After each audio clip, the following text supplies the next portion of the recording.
வணக்கம் நேர்களே, இது ஷர்மிளா டாக்கீஸ். நான் உங்கள் டாக்டர் ஷர்மிளா. இன்னைக்கு நம்மளோட சிறப்பு விருந்தினரா இணைஞ்சிருக்கிறாரு மதுரையைச் சேர்ந்த வழக்கறிஞர் திரு வாஞ்சிநாதன் அவர்கள். வணக்கம் சார். வணக்கம். திருப்பரங்குன்றம் இஷ்யூல வந்த தீர்ப்பு செல்லாது, இது சட்ட விரோதமானது அப்படின்னு நேத்து நீங்க ஊடகங்கள்ல பதிவு பண்ணியிருந்தீங்க. எந்த அடிப்படையில இந்த விமர்சனத்தை நீங்க வச்சீங்க? தீர்ப்போட முழு நகல் வருவதற்கு முன்பாகவே நான் நீதிமன்றத்தில் நீதிபதிகள் வாசித்த தீர்ப்பை வைத்து அந்த கருத்தை பதிவு செய்தேன். தீர்ப்பு வந்த பிறகு என்னோட கருத்து இன்னும் 100% உறுதியாகிறது அப்படின்றது தெளிவா இருக்கு. என்ன காரணத்தின் அடிப்படையில் இந்த தீர்ப்பு சட்டப்படி சரியானதல்ல, செல்லாது அப்படின்னு சொல்றதுக்கான காரணம், சில காரணங்கள் நான் பட்டியலிடுறேன். குறிப்பா நீதிபதிகள் தங்கள் தீர்ப்புல அனெக்சர் ஏன்னு இந்த படத்தை சேர்த்திருக்காங்க. இந்த படத்துல இது தர்காவோட பேக் சைடு குறிக்கப்பட்டிருக்கு. இது குதிரை சுனை அப்படின்ற ஏரியா. இது அந்த சோகால் தீபத்தூன் அப்படின்னு சொல்றாங்க. இப்ப தீபத்தூனுக்கும் தர்காவுக்கும் இடையில குதிரை சுனை என்ற பகுதி இருக்கு. தர்கா எங்கேயோ இருக்கு, தீபத்தூன் எங்கேயோ இருக்குது. அதனால இது பிரச்சனை இல்லைன்னு காட்டுறதுக்காக இதை கலெக்டர் கொடுத்ததா நீதிமன்றத்துல பதிவு பண்ணியிருக்கிறாங்க. ஆனால் நான் இன்னைக்கு நீதிமன்றத்தில் இருந்தேன். எனது ஞாபகம், எனது நினைவு சரியா இருக்கும்னா அவர்கள் தரப்பு, ராமரவிக்குமார் தரப்பு வழக்கறிஞர் வள்ளியப்பன் தான் இப்படி ஒரு படத்தை கொடுத்தாரு. அப்பயே தர்கா தரப்புல இந்த படம் தவறானது அப்படின்னு என்கிட்ட சொன்னாங்க. இந்த படம் நீங்க இந்த படத்திலே பாத்தீங்கன்னா நடுவுல ஒரு கோடு இருக்கு. 2 படத்தை வெட்டி ஒட்ட வச்சிருக்காங்க. வச்சு ஒரு போலியான ஒரு படத்தை நீதிமன்றத்திலே கொடுத்து நீதிமன்றம் இந்த படத்தை வச்சு ஒரு தீர்ப்பு வழங்கி இருக்கிறது அப்படின்னா இந்த தீர்ப்போட தன்மை என்னவா இருக்கும் அப்படின்னு நம்ம புரிஞ்சுக்கலாம். இதுல என்னால் 100% சொல்ல முடியும். இந்த வெள்ளிக்கிழமை நான் அங்க போனேன். வெள்ளிக்கிழமை போய் எல்லா இடத்தையும் பார்த்துட்டு வந்தேன். அதை நான் எக்ஸ்பிளைன் பண்ணி வீடியோவே அறக்கலம் யூடியூப் சேனல்ல வந்திருக்குது. 1000% உறுதியாக மதுரையில் இருக்க அங்க போன எல்லாருக்கும் தெரியும். தர்காவுக்கும் இவர்கள் சொல்லக்கூடிய தூணுக்கும் இடையில் குதிரை சுனை இல்லவே இல்லை. மலையில நம்ம ஏறி போற இடத்துல இருந்து கொஞ்சம் தூரம் நடந்து போனா ஒரு இடது பக்கம் கோயில் கருவறைக்கு மேலே இருக்கக்கூடிய பகுதி மலை உச்சியில உச்சி பிள்ளையார் கோயில், கார்த்திகை தீபம் ஏற்றுற இடம் இருக்கும். அதை தாண்டி போனா ஒரு பெரிய பாறை இருக்கும். அங்க கொஞ்ச நேரம் எல்லாரும் உட்காந்து போவாங்க. அதுக்கப்புறம் மேல போனா நெல்லித்தோப்பு என்ற பகுதி இருக்கும். அங்கதான் இந்த ஏற்கனவே சில சமாதிகள்லாம் அங்க இருக்கு. நெல்லித்தோப்புக்கு இடது பக்கம் போனா காசி விஸ்வநாதர் கோயில், வலது பக்கம் மேலே ஏறி ஒரு 15 நிமிஷம் 20 நிமிஷம் ஏறணும்னா அங்கதான் தர்கா இருக்கு. அந்த தர்காவுக்கு அடுத்த பகுதியில் இந்த தூண் இருக்கு. அந்த அதே பகுதியில தான் கொடிமரம் இருக்குது. இதான் அதோட அமைப்பு. குதிரை சுனை என்பது நெல்லித்தோப்புக்கு ஆப்போசிட் சைட்ல, நெல்லித்தோப்புக்கு ஆப்போசிட் சைட்ல குதிரை சுனை இருக்குது. இப்ப இது இந்த பகுதிக்கு ஆப்போசிட்ல இந்த பக்கம் இருக்க மலையில இருக்கத ஒரு போட்டோ எடுத்து இந்த போட்டோவை கொண்டு ரெண்டையும் பேஸ்ட் பண்ணி சங் பரிவார அமைப்பை சேர்ந்தவங்க கோர்ட்ல கொடுத்து இதை நம்பி ஒரு நீதிமன்றம் தீர்ப்பு சொல்லுதுன்னா இந்த தீர்ப்பை எப்படி எடுத்துக்கிற முடியும்னு சொல்லி மக்கள் தான் புரிஞ்சுக்கணும். அதான் டைரக்ஷன் கொடுத்திருக்காங்க. டைரக்ஷன்ல தேவஸ்தானம் through the team has to light the lamp in the தீபத்தூன் அப்படின்னு அனெக்சர் பி இந்த ரெண்டாவது இந்த படம், இந்த ரெண்டாவது படம், இந்த ரெண்டாவது படத்தை நான் சொல்லிடுறேன். இதான் அந்த சொல்லக்கூடிய சோகால் தீபத்தூன்னு அவங்க சொல்றாங்க இந்த படத்துல. இதுல சர்வே டிபார்ட்மெண்ட்ல இருந்து 1899 வெள்ளையர்கள் காலத்தில் கொடுத்த டாக்குமெண்ட் எல்லாம் நான் கொடுத்தேன். அதுல லேண்டிடியூட், லேட்டிடியூட், உயரம் எல்லாமே இருக்குது. இதை நீதிபதிகள் ஆய்வு செஞ்சு பார்த்தாலே இந்த இடம் தான்றது துல்லியமா தெரியும். ஆனா அதுக்குள்ள போகாம இந்த படத்தை வச்சு, இந்த படத்துல இதுல சர்வே மார்க்கிங் எதுவும் கிடையாது அப்படின்னு நீதிபதிகள் சொல்றாங்க. சர்வே மார்க்கிங் எங்க இருக்கும்னா இதுல இருந்து கொஞ்சம் தூரத்துல திருப்பரங்குன்றத்துல இன்னொரு கல் இருந்துச்சு. அந்த கல் உடைஞ்சிருச்சு. உடைஞ்ச இடத்துல இது மாதிரி கூடு மட்டும் இருக்கு, சுத்தி இருக்க பகுதி மட்டும் இருக்கு. இந்த மேல் தூண் அங்க இல்லை. அதுக்கு கீழே பார்த்தோம்னா ஒரு வட்டம் போட்டு அதுக்குள்ள ஒரு மார்க்கிங் அங்க அதே இடத்துல இருக்கு. இப்ப நீதிபதிகள் இதுல அந்த மார்க்கிங் இல்லைன்னு சொல்றாங்கல்ல, இதை எடுத்து பார்த்தா தானே தெரியும். எடுத்து கீழே பார்த்தா தானே தெரியும். எடுத்து பார்க்காம இது சர்வே தூண் கிடையாது அப்படின்னு எப்படி சொல்ல முடியும்? இது கீழே தான் இருக்குன்னு நாங்க சொல்லியிருக்கோம். அந்த புத்தகத்திலே அப்படிதான் சொல்லியிருக்கு. அதை எப்படி தவறா புரிஞ்சுக்கிட்டு இப்படி சொன்னாங்கன்றது தெரியல. மூணாவது, இதுல சிற்ப வேலைப்பாடுகள் இருக்கிறதா சொல்லியிருக்கிறாங்க. அங்க உள்ள தீபத்தூண்ல கல்வெட்டு இருக்கு, அனுமன் சிலை இருக்கு, அதுக்கு தொல்லியல் ஆதாரம் இருக்கு, எல்லாம் இருக்கிற போது இதுல சிற்ப வேலைப்பாடு என்ன சிற்ப வேலைப்பாடு இதுல இருக்கு சொல்லுங்க? ஒரு சிற்ப வேலைப்பாடும் கிடையாது. ஆனா அது தீபத்தூண் அப்படின்னு நீதிபதியில் எந்த அடிப்படையில் முடிவுக்கு வந்தாங்க அப்படின்றது தெரியல. அதனால இந்த 2 படத்தின் அடிப்படையில ஒரு தீர்ப்பு கொடுத்தா அந்த தீர்ப்பு எப்படி சரியா இருக்குன்றது என்னுடைய முதல் கட்ட விமர்சனம், முதல் கருத்து. ரெண்டாவதா, நீதிபதிகள் என்ன அவங்க டைரக்ஷன்ல குறிப்பா கன்க்ளூஷன் அப்படின்ற பார்ட்ல it is ridiculous and hard to believe the fear of mighty state that by allowing representatives of the Devasthanam to light the lamp at the stone pillar near top of the hill located within its territory of Devasthanam land. இது எப்படி முடிவுக்கு வந்தாங்க நமக்கு தெரியல. On a particular day in a year will cause disturbance to public peace. Ridiculous சொல்றாங்க. பொது அமைதி சீர்குலையும் என்று அரசாங்கம் சொன்னது ridiculous. Of course, it may happen only if such disturbance is sponsored by the state itself. அமைதி சீர்குலைஞ்சா ஸ்டேட் தான் அது காரணமா இருக்க முடியும் அப்படின்னு சொல்றாங்க. We pray. எதுக்கு நீதிபதிகள் ப்ரே பண்றாங்கன்னு தெரியல. No state should stoop to that level to achieve their political agenda. இது பண்ணிக்கிறாங்க. அரசாங்கம் தான் இந்த மாதிரி ஏதாவது ஒரு கலவரத்துக்கு காரணமா இருக்கும்னு இவங்களே முன்கூட்டி அசியூம் பண்ணிக்கிட்டு சொல்றாங்க அப்படின்னு தானே எடுத்துக்கணும்ல. அசியூம் பண்ணி சொல்றாங்க. பொலிட்டிக்கல் அஜெண்டாவுக்காக அரசாங்கம் செய்யுதுன்னு சொல்லி திமுக அரசாங்கம் விமர்சனம் பண்றாங்க. நான் என்ன சொல்றேன், இதை அரசாங்கத்தை விமர்சனம் பண்ணட்டும், அது பிரச்சனை இல்லை. இதுல யார் யார் பொலிட்டிக்கல் அஜெண்டாவோடு செயல்படுறாங்களோ அவங்க எல்லாத்தையும் விமர்சனம் பண்றதான ஒரு நீதிமன்றத்துக்கு சரியான பண்பு. ஆர்டிகல் 14 என்ன சொல்லுது? சட்டத்தின் முன் எல்லாரும் சமம். திமுக அரசை விமர்சிக்கிற போது இங்க பிஜேபியை சேர்ந்தவர்கள் இந்த நிகழ்வுல என்ன பண்ணாங்க, அவங்க அரசியல் பண்ணலையா? அதை விமர்சிக்க வேண்டியது ஒரு நீதிமன்ற பொறுப்பு இருக்கா இல்லையா? திமுக ஃபீல்டுல ஒண்ணுமே செய்யல. ஒரு அரசாங்கமா கோயில் நிர்வாகத்தோட ஸ்டாண்டை சப்போர்ட் பண்ணி, கோயில் நிர்வாகம் எடுக்கிற ஸ்டாண்டுக்கு நாங்க சப்போர்ட் பண்றோம், கோயில் நிர்வாகம் எடுக்கிற ஸ்டாண்டு தான் சரின்னு சொன்னாங்க. இந்த திமுக அரசு தான் இந்த ஸ்டாண்ட் எடுத்துச்சா? 1981 இந்த பிரச்சனை வரும்போது எம்ஜிஆர் காலத்துல எம்ஜிஆர் எடுத்த ஸ்டாண்டு உச்சி பிள்ளையார் கோயில தான் ஏத்தணும். 94 முதல்வர் ஜெயலலிதா அவர்கள் இருந்த போது மதுரை உயர் நீதிமன்றத்துல ஒரு வழக்கு வருது, இதே கார்த்திகை தீபத்தூண் வழக்கு. அதுல 3வது எதிர்மனுதாரா ஜெயலலிதா அவர்கள் இருக்கிறாங்க, 7வது எதிர்மனுதாரர் ராமகோபாலன் இருக்கிறாரு. அந்த வழக்குல அன்றைய ஜெயலலிதா அவர்கள் என்ன ஸ்டாண்ட் எடுத்தாங்க? அதே ஸ்டாண்டு தான், உச்சி பிள்ளையார் கோயில மட்டும்தான் ஏற்ற முடியும். 2014 சிஎம் யார் இருந்தது? ஜெயலலிதா அவர்கள் தான் இருந்தார். அப்பயே அதே ஸ்டாண்டு தான் கோர்ட்ல எடுத்தாங்க, உச்சி பிள்ளையார் கோயில மட்டும்தான் ஏற்ற முடியும். 2017 எடப்பாடி சீஃப் மினிஸ்டரா இருந்த போது ரிட் அப்பீல்ல அதே ஸ்டாண்டு தான். இப்ப 2025 முதல்வர் ஸ்டாலின் அவர்கள் இருக்கிற போது அதே ஸ்டாண்டு தான் எடுத்திருக்காங்க. இப்ப திமுக அதிமுகன்றது பிரச்சனை இல்ல, கோயில் நிர்வாகம் என்ன ஸ்டாண்ட் எடுத்துச்சு? இவங்க அரசாங்கம் தலையிட்டு அதை சொல்லல. கோயில் நிர்வாகம் கன்சிஸ்டண்டா கிட்டத்தட்ட 45 வருஷமா ஒரே ஸ்டாண்டு தான் எடுக்கிறாங்க.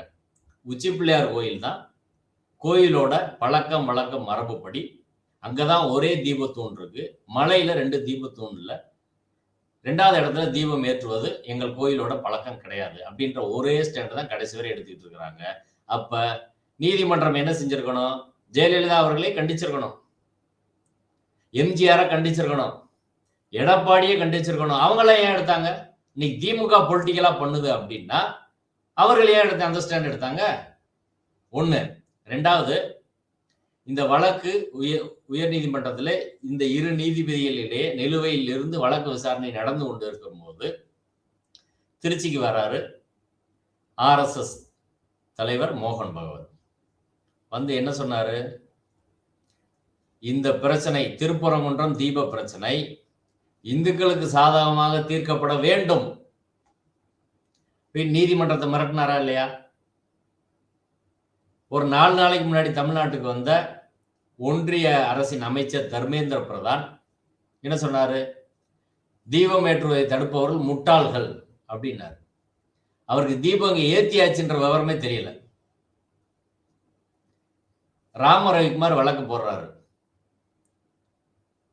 ராம ரவிக்குமார் வழக்குல நயினார் நாகேந்திரன் எதுக்கு திருப்பரங்குன்றத்துக்கு வந்தார், ஹெச் ராஜா எதுக்கு திருப்பரங்குன்றத்துக்கு வர்றாரு, அண்ணாமலை எதுக்கு இந்த பிரச்சனையை பத்தி பேசுறாரு, தமிழிசை எதுக்கு இந்த பிரச்சனையை பத்தி பேசுறாங்க? இது ஒரு மத நடவடிக்கை என்றால் இவர்கள் இதை பேச வேண்டிய அவசியம் என்ன? அர்ஜுன் சம்பத் அங்க வந்து ஏன் பிரச்சனை பண்றாரு, பொய் சொல்றாரு, பாகிஸ்தான் கொடி ஏத்திட்டாங்கன்னு. கஸ்தூரி தொடர்ந்து அங்க போறாங்க. இப்ப இவர்கள் எல்லாம் அரசியல் செய்யலையா? நீதிமன்றத்தின் அயோத்தியாவை மாத்துவோம் தானே சொன்னாங்க இல்லையா? அது என்னைக்கு நடந்துச்சுன்னு கேளுங்க. பிப்ரவரி 4ஆம் தேதி போன வருஷம் இந்த வழக்கை விசாரித்து இப்ப தீர்ப்பளித்த நீதிபதி ஜெயச்சந்திரன் முன்பாக 4 மணிக்கு சங் பரிவார் அமைப்பின் வழக்கறிஞர்கள் அனந்த பத்மநாபன், கருணாநிதி 2 பேரும் வாக்குறுதி கொடுக்குறாங்க. நாங்க வன்முறை தூண்டுவதில் அங்க எதுவுமே பேச மாட்டோம், நாங்க பொறுப்பு லார்ட்ஷிப் அப்படின்னு சொன்னாங்க. 4 மணிக்கு சொல்லிட்டு 5 மணிக்கு ஹெச் ராஜா பேசுறாரு, கோர்ட்ல இது அயோத்தியா மாற விடமாட்டோம் அப்படின்னு சொல்லி அரசாங்கம் சொல்றாங்க, இதாண்டா தொடக்கம், அயோத்தியா தாண்டா மாறும், நாங்க அயோத்தியா மாத்துவோம், நீ தர்காவை எடுக்கணும் அப்படின்னு பேசினாரா இல்லையா? அது அரசியல் இல்லையா? முருக பக்தர்கள் மாநாட்டுல திமுகவுக்கு ஓட்டு போடக்கூடாது அப்படின்னு தீர்மானம் போட்டாங்களா இல்லையா? அமித்ஷா வந்த போது என்ன பேசினார், சிக்கந்தர் மலையை மாத்த முயற்சி பண்ணாங்கன்னு பேசினார்ல. இந்த அரசியல் எல்லாம் நீதிமன்றத்தின் கண்களுக்கு தெரியுமா தெரியாதான்னு கேட்கிறேன். இப்ப கண்டிச்சா எல்லாரும் யார் அரசியல் பண்றாங்களோ எல்லாரையும் கண்டிங்க. செலக்டிவா கண்டிச்சா அந்த தீர்ப்போட தன்மையை எப்படி புரிஞ்சுக்கிற முடியும் சொல்லுங்க. இப்ப மக்கள் ஒரு சார்பா இருக்குன்னு நினைப்பாங்க, நினைக்க மாட்டாங்களா? இப்ப இந்த என்டையர் வழக்கு பாத்தீங்கன்னா, நீங்க சொல்ற அந்த பழக்க வழக்கம் அப்படிங்கிற ஒரு வார்த்தைக்குள்ளதான் வந்து the entire case hinges on the word அப்படின்னு நம்ம பார்க்க முடியுது. இதற்கான தொல்லியல் துறை ஆதாரங்கள் ஏதாவது இருக்கா, வரலாற்று சான்றுகள் ஏதாவது இருக்கா, அதை கொடுக்க வேண்டிய பொறுப்பு யாருக்கு இருக்கு அப்படிங்கிற கேள்விகள்லாம் இருக்கு. ஆனா இந்த தீர்ப்பை வந்து நேத்து வலதுசாரியினர் பயங்கரமா கொண்டாடி இருக்கிறாங்க. அடுத்த இலக்கு வந்து அங்க இருந்து தர்காவை அகற்றுவதுதான் அப்படின்னு வெளிப்படையா பேச ஆரம்பிச்சிருக்காங்க அப்படிங்கறத பாக்குறோம். உண்மையிலேயே இதற்கான வரலாற்று சான்றுகள் ஏதாவது இருக்கா? 1981 தமிழ்நாடு அரசின் தொல்லியல் துறை ஒரு நூல் வெளியிட்டிருக்காங்க. அந்த நூல்ல தீபத்தூண் என்ற ஒரு தலைப்பு இருக்கிறது. அந்த தலைப்புல திருப்பரங்குன்றம் மலையின் நடுப்பகுதிக்கு சென்றால் அங்கு நாயக்கர் காலத்து தீபத்தூண் ஒன்று இருக்கிறது. அந்த தீபத்தூணில் அனுமார் சிலை இருக்கிறது. அதற்கு கீழே இந்த நிறைய வாசகங்கள்லாம் அது கீழே ஒரு கல்வெட்டு இருக்கு. அந்த கல்வெட்டுல நிறைய வாசகங்கள் இருக்கிறது. அந்த வாசகங்கள்ல புண்ணியவான்கள் இங்கு தீபம் ஏற்றலாம் என்று இருக்கிறது. இந்த இடத்தில் தான் காலங்காலமாக கார்த்திகை தீபம் ஏற்றப்பட்டு வருகிறது அப்படின்ற ஆதாரம் தொல்லியல் துறை சார்பில் வெளியிட்ட நூல்ல இருக்குது. அந்த நூலை இன்னைக்கு நேரடியாக அங்க சென்று ஆய்வு பண்ணி பார்த்தா அந்த விவரங்கள் அதோட பொருந்துது. அதற்கு பிறகு 1989 இந்த தொல்லியல் துறை வெளியிட்ட அந்த புக்ல சொல்லப்பட்டிருக்கிறது உச்சி பிள்ளையார் கோவில்ல இருக்கக்கூடிய தீபம், ஏற்கனவே ஏத்தக்கூடிய 300 வருஷமா ஏத்தக்கூடிய இடத்துல தீபத்தூண் சொல்றாங்க. அந்த நூலை பொறுத்து திருப்பரங்குன்ற மலையில் ஒரே ஒரு தீபத்தூண் தான் இருக்கிறது. இதை தாண்டி வேற எந்த இன்னொரு தீபத்தூண் என்பது இல்லை அப்படின்றத அந்த புத்தகத்தோட ஆதாரம். 1989 மதுரை காமராஜர் பல்கலைக்கழகத்துல நாகப்பா நாச்சியப்பன் என்பவர் திருப்பதி தேவஸ்தான நிதி உதவியோடு ஒரு PhD தீசிஸ் பண்றாரு. தீசிஸோட பொருள் திருப்பரங்குன்ற மலை. அதுல மொத்த திருப்பரங்குன்ற மலையில் உள்ள நடவடிக்கைகள் எல்லாம் பதிவு செய்திருக்கிறார். அதிலும் இதுதான் தீபத்தூண், ஒரே தீபத்தூண் என்பதை பதிவு செய்கிறார். இது சுதந்திரத்துக்கு முன்னாடி 1923 தீர்ப்பு. அந்த தீர்ப்பின் அடிப்படையில் தான் இப்ப எல்லாரும் பேசுறோம். அந்த தீர்ப்புல தான் யாருக்கு என்ன உரிமை அப்படின்றது தீர்மானிக்கப்பட்டிருக்கிறது. அந்த தீர்ப்புல நீதிபதி ராமையர் 35 சாட்சிகளை விசாரிச்சு நேரா கோயிலுக்கு போய் பார்த்து அதற்கு பிறகு அந்த தீர்ப்பு கொடுக்குறாங்க.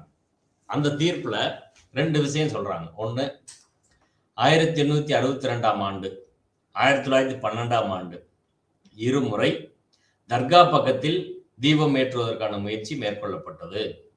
அந்த முயற்சி முறியடிக்கப்பட்டது. அன்னைக்குள்ள ஜட்ஜஸ் வந்து அன்னைக்கு டிஸ்ட்ரிக்ட் கலெக்டர் தான் டிஸ்ட்ரிக்ட் ஜட்ஜ். 2ஆவும் ஆக்ட் பண்ணாங்க.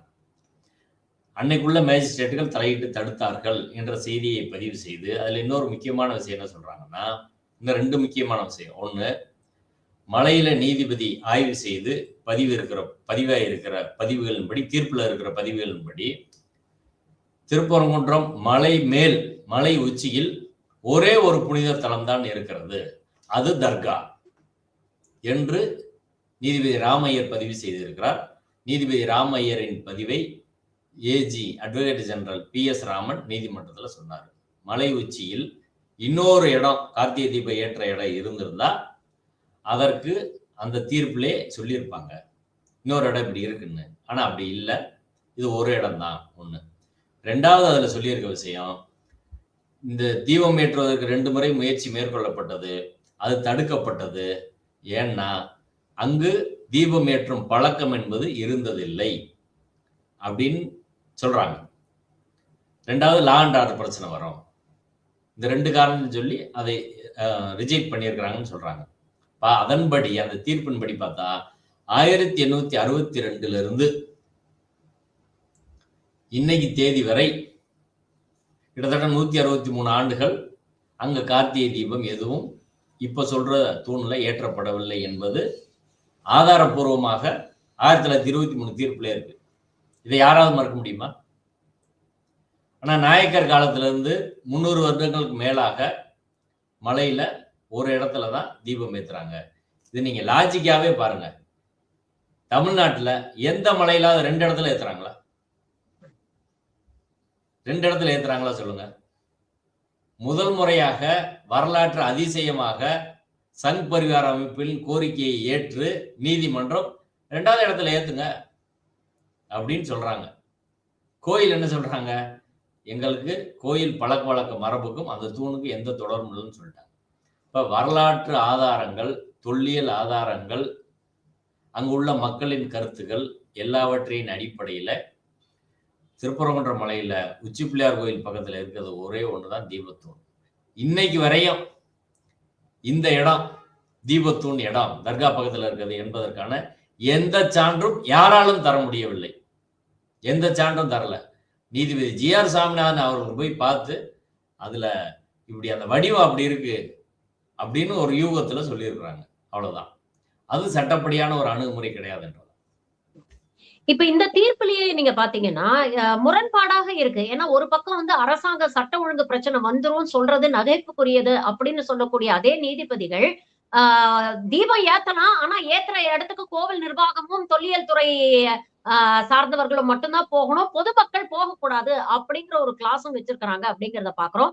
இமீடியட்டா ஏத்துறதுக்கான ஒரு தீர்ப்பு வரும் அப்படின்னு எதிர்பார்த்த வலதுசாரியினருக்கு ஒரு ஏமாற்றம் இருந்தது. ஏன்னா அடுத்த கார்த்திகை தீபம் வரைக்கும் இப்ப டைம் இருக்கு, கிட்டத்தட்ட ஒரு 11 மாசம் டைம் இருக்கு. அரசு மேல் முறையீடு செய்ய போறாங்க அப்படின்னு சொல்றாங்க.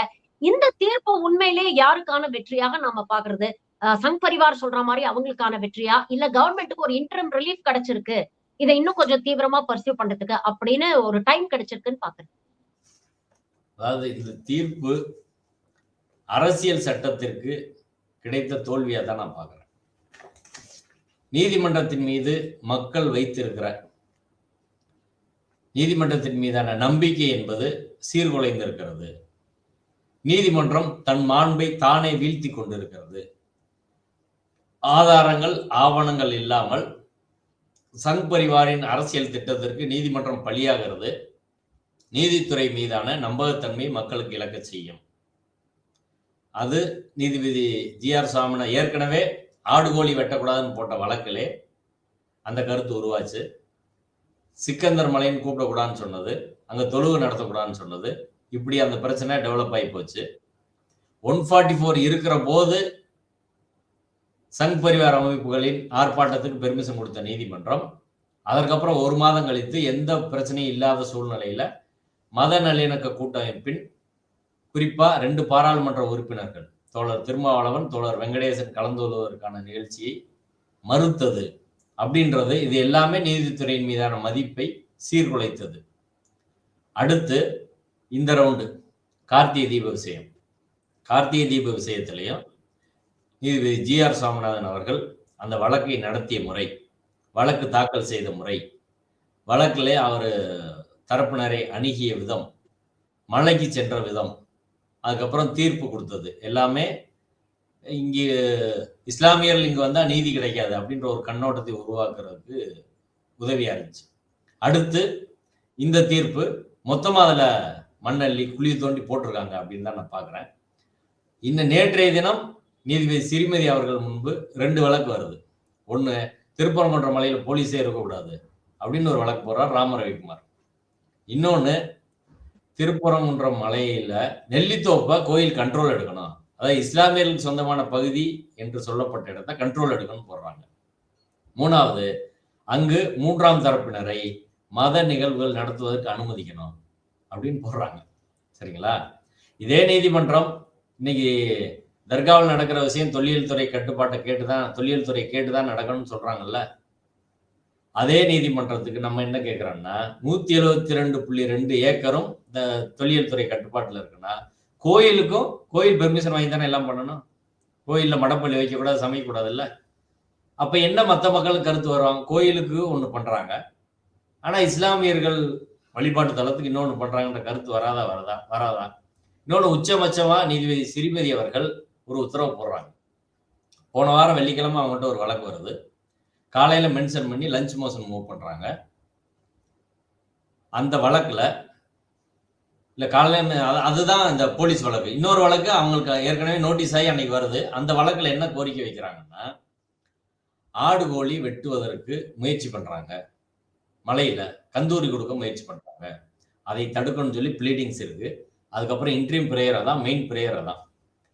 ஆனால் நீதிபதி அவர்கள் என்ன உத்தரவு போடுறாங்கன்னா ஆடுகோழி வெட்டக்கூடாதுன்னு போட்டாங்க. ஒன்றும் பிரச்சனை இல்லை.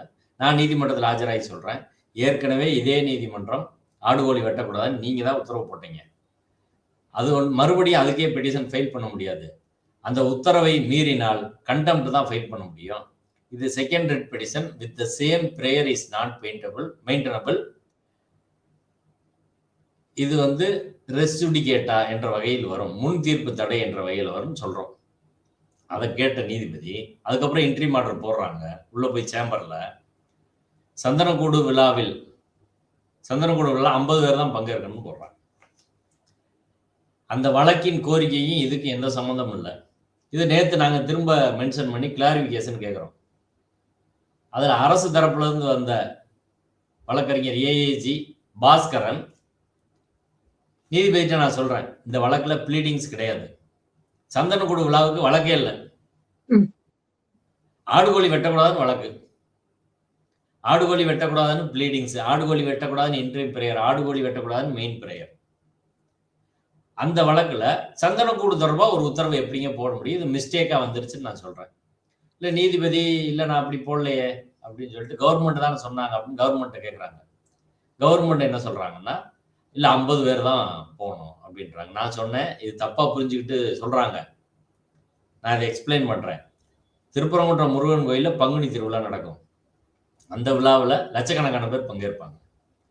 இந்த சந்தனக்கூடு விழா வருஷம் இங்க 16 நாள் நடக்கும். இந்த விழாவில் பல ஆயிரம் பேர் பங்கேற்பாங்க. திருப்பரங்குன்றத்துல அந்த பள்ளிவாசல்ல இருந்து ஒரு பழைய பானை, ஒரு தொன்மையான ஒரு பானை அவங்க வச்சிருக்கிறாங்க. அதுல சந்தனத்தை எடுத்து திருப்பரங்குன்றம் நகர் முழுவதும் ஊர்வலம் போய் கோயில் முன்னாடி இவங்க கோயிலுக்கு மரியாதை பண்ணுவாங்க, அவங்க இவங்களுக்கு மரியாதை பண்ணுவாங்க. ஊரோட முக்கியமான நபர்கள்லாம் இவங்களுக்கு மரியாதை பண்ணுவாங்க, இவங்க பதில் மரியாதை பண்ணுவாங்க. அதுக்கப்புறம் வந்து அதிகாலை 3 மணியை போல மேல மலைக்கு போய் அங்க சிக்கந்தர் அடக்கமாக இருக்கிற இடத்துல அந்த வழிபாடுகள்லாம் செஞ்சுட்டு காலையில திரும்பி வர்றதுதான் வழக்கம். இது ஒவ்வொரு வருஷமும் நடக்கிறது. கொரோனா காலத்துல 50 பேர்னு போட்டாங்க, அதுக்கப்புறம் வேற எந்த பிரச்சனையும் இல்லை. இப்போ பங்குனி திருவிழாவில் நீங்க 50 பேர் நம்ம போட முடியுமா? இது தவறா வந்திருக்கு அப்படின்னு. நீதிபதி மறுபடியும் அரசாங்கத்திட்ட கேட்குறாங்க.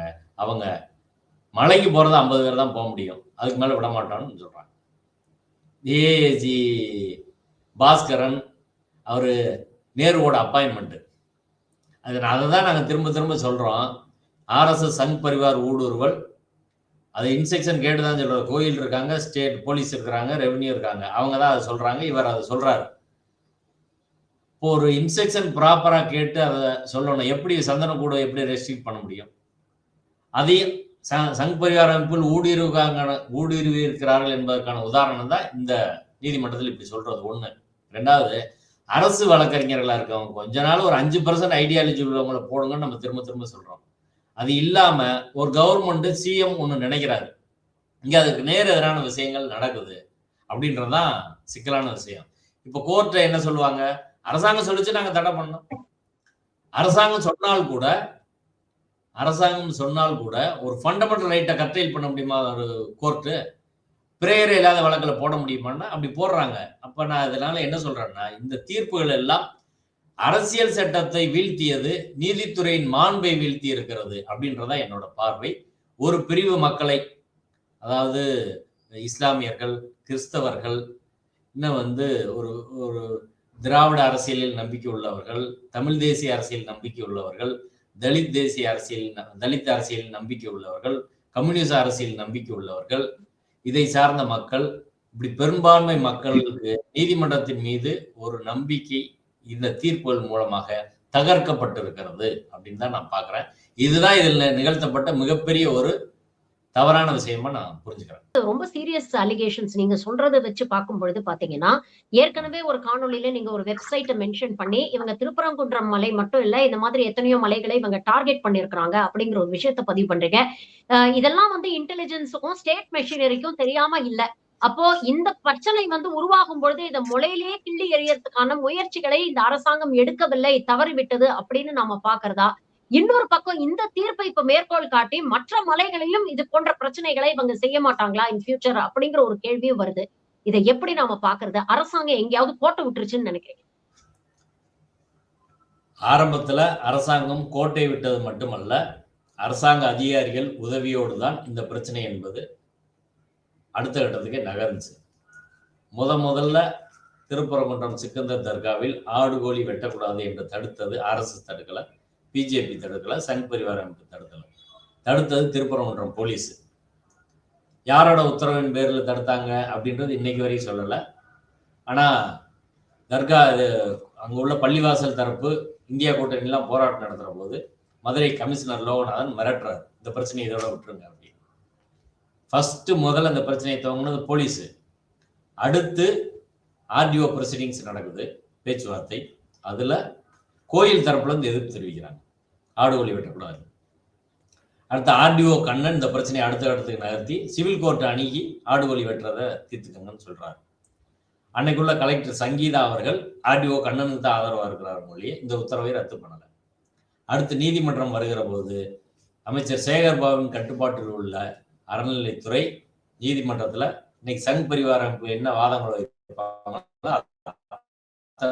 வாதங்களை வைத்து தீவிரமா ஆர்கியூ பண்ணி ரிட்டர்ன் சப்மிஷன் ஃபைல் பண்ணாங்க நீதிபதி நிசா பானு, நீதிபதி ஸ்ரீமதி. இப்படித்தான் இந்த பிரச்சனை நகர்ந்துச்சு. நாங்க இந்த உண்மையை வழங்கி பிரஸ் மீட் மதநலின் கூட்டமைப்பு நடத்துற போது அதை காவல்துறை தடுத்தாங்க, பிரஸ் மீட்டை தடுத்தாங்க, எங்களுக்கு அனுமதி தரல, மதநலின் கூட்டமைப்பின் மாநாட்டுக்கு அனுமதி தரல. 144 வருகிற போது 144ல அவங்க அனுமதி கேட்கிறாங்க. அப்போ உதவி செய்தது தமிழ்நாடு அரசின் தலைமை வழக்கறிஞர் ஜின்னா. அவங்க கேட்கிற இடத்துல கொடுக்கலாம் அப்படின்னு சொல்லிட்டாங்க, எல்லாரையும் ரிலீஸ் பண்றேன்னு சொல்லிட்டாங்க. இப்படி அரசு நிர்வாகத்தில் ஊடுருவி இருக்கக்கூடிய சங் பரிவார அமைப்புகளை வைத்துதான் இந்த வழக்கான டாக்குமெண்ட் உருவாக்குனாங்க. பிரச்சனையை காசா ஃபேக்ஷன் உருவாக்கி கொண்டு போய் பண்ணாங்க. அப்படிதான் இது நடந்துச்சு. அதுக்கப்புறம் நம்ம இதை தீவிரமா வெளியில எக்ஸ்போஸ் பண்ண பிறகு திமுக அரசின் சார்பில் அவங்க அறிக்கையெல்லாம் வெளியிட்டாங்க. துரைமுருகன் அவர்களே அனைத்து கட்சி கூட்டறிக்கையை வெளியிட்டு அதுல ஆடுகோழி வெட்டுவது 100 ஆண்டு கால பழக்கம் அப்படின்றதையும் சொல்லியிருந்தாங்க. நீதிமன்றத்துல 3ஆம் நீதிபதி வருகிற போது அவங்க ஸ்டாண்டை மாத்திக்கிட்டாங்க. ஆனா அதுக்குள்ள காலம் கடந்து விட்டது. பழைய நீதிபதி சொன்னதை வச்சு 3வது நீதிபதி அதே தீர்ப்பு சொல்லிட்டாரு. இந்த கார்த்திகை தீபத்தூண் பிரச்சனையில கூட அரசு தரப்புல எல்லா டாக்குமெண்ட்டையும் ரெடி பண்ணி இது சர்வே ஸ்டோன் என்பதற்கான எல்லா ஆதாரங்களையும் தொகுத்து வச்சிருக்காங்க, டேபிள்லேயே வச்சிருக்காங்க. இதை கொடுங்கன்னு சொல்றோம். ஆனா கடைசி வரை கொடுக்கவே இல்லை. ஏஜி கொடுப்பாரு அப்படின்னு நம்மளை ஏமாத்துனாங்க. ஏஜியும் கொடுக்கல. இப்ப நீதிமன்ற தீர்ப்புல சொல்லியிருக்கிறாங்க, இந்த தூண் சர்வே தூண் என்பதற்கான எந்த ஆதாரத்தையும் அரசாங்கம் கொடுக்கல. சம் பிரைவேட் இண்டிவிஜுவல் அவங்க தான் கொடுக்குறாங்க. என்னை சொல்றாங்க, நான் வந்து கொடுத்தேன். பிரைவேட் இண்டிவிஜுவல் தான் அது சொல்றாங்க. இது அரசாங்கத்துல ஒரு கிளியர் ஸ்டாண்ட் கிடையாது. ஒரு ஆள் கிரானைட் ஸ்டோன்றாங்க, ஒரு ஆள் வந்து சமணர் தூண் சொல்றாங்க. ஆனா கிளியரான ஒரு ஸ்டாண்டை சொல்லல அப்படின்றது இந்த தீர்ப்பை நீதிபதியில் இப்படி எழுதுவதற்கு சாதகமாக ஒரு வாய்ப்பை உருவாக்கியது ஏஜி தமிழக அரசின் தலைமை வழக்கறிஞர் ஒரு கிளியரான ஸ்டாண்டை சொல்லவே இல்லை அப்படின்றது ஒரு வருத்தத்துக்குரிய ஒரு விஷயம்தான். அப்புறம் சேகர் பாபு அவர்களால் நியமிக்கப்பட்ட மூத்த வழக்கறிஞர் ஜோதி, ஜெயலலிதா அட்வொகேட்டா இருந்தவர், அவர் ஹெச்ஆர்எம்சிக்கு வராரு. அவரும் ஸ்ரீராம் என்ற ஒரு வழக்கறிஞர். அவங்க 2 பேர் என்ன பண்ணி விட்டாங்கன்னா, இது சமணர் தூண், அது சமணர்கள் வந்து தீபம் ஏற்றுவதற்கு வெளிச்சத்துக்காக பயன்படுத்துறாங்க அப்படின்னு ஒண்ணு வந்து சொல்லிட்டாங்க. அதுக்கு ஆர்கியாலஜிக்கல் எவிடன்ஸ் எதுவுமே கிடையாது. இப்ப நீதிமன்றத்தில் அது சொல்ல வேண்டிய அவசியம் என்ன? இப்போ ஒரு ஸ்டாண்ட கன்சிஸ்டண்டா கவர்மெண்ட் எடுக்கலங்க. இப்ப நான் இந்த வழக்குல இல்லை, நிறைய வழக்குல நான் தொடர்ந்து பாக்குறேன். அரசாங்கம் சிஎம் ஒரு முடிவு எடுப்பாரு, உள்ள வரும்போது ஒரு சின்ன டீவியேஷனை உள்ள அரசு வழக்கறிஞர்கள் அதிகாரிகள் சேர்ந்து பண்ணி விட்டுருவாங்க. அப்படிதான் நடந்துகிட்டே வருது. அது அவங்களுக்கு சாதகமா போகுது. ரெண்டாவது, இந்த தீர்ப்புல இன்னொரு முக்கியமான ஒரு விஷயம், சொல்ல வேண்டிய விஷயம் வந்து டில் த எண்ட் அவங்க கன்க்ளூஷன்ல சொல்றாங்க, the appellants have failed to produce formidable evidence to show that Agama Shastra of Saivites prohibits lighting lamp at a place which is not straight on the top of the deity in sanctum sanctorum அப்படின்னு சொல்றாங்க. அடுத்து, nor it is the case of the Devasthanam or the government that lighting Deepam is not a custom prevailing in திருப்பரங்குன்றத்தில் அப்படின்னு. எனக்கு ஒண்ணுமே புரியல. அரசாங்க evidence கொடுக்கல, அரசாங்க ஆகமம் இருக்குதுன்னு கொடுக்கல, கோயில் ஆகமம் இருக்குதுன்னு கொடுக்கல அப்படின்னு சொல்றாங்க. இது யாருங்க கோர்ட்ல நிரூபிக்கணும்? அரசாங்க கோர்ட்டுக்கு வந்தாங்களா, கோயில் கோர்ட்டுக்கு வந்தாங்களா? ராம ரவிக்குமார்கிட்ட எவிடன்ஸ் கேட்க வேண்டிய நீதிமன்றம் ராம ரவிக்குமார்கிட்ட கேட்கல. நீ சொல்றிய ஒரு இடம், புது இடம், தர்கா பக்கத்துல ஒரு இடம் தூண், அது தீபத்தூண் சொல்றிய, அதுக்கு என்னைய ஆதாரம்? தொல்லியல் ஆதாரம் இருக்கா? வரலாற்று ஆதாரம் இருக்கா? சர்வே இல்ல அரசு வருவாய் ஆவணங்கள் ஆதாரம் இருக்கா? இல்ல கஸ்டம் சொல்றிய, எவ்வளவு காலமா அந்த கஸ்டம் இருந்துச்சு? எப்போ வரை ஏத்துனாங்க?